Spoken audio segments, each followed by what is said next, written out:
चांद कहीं पे निकला है जी, आंख के मंजर नामे पे।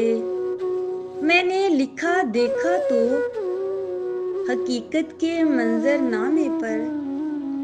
मैंने खुद को पाया तो उस घड़ी मेरे चार सू सूरज की सुनहरी किरणें मेरे चार सू फैली थी।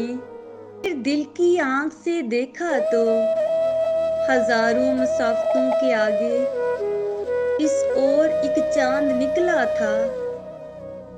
फिर हकीकत के कलम से लिख डाला है जी, मेरी चश्म के हर सू एक चांद निकला है जी।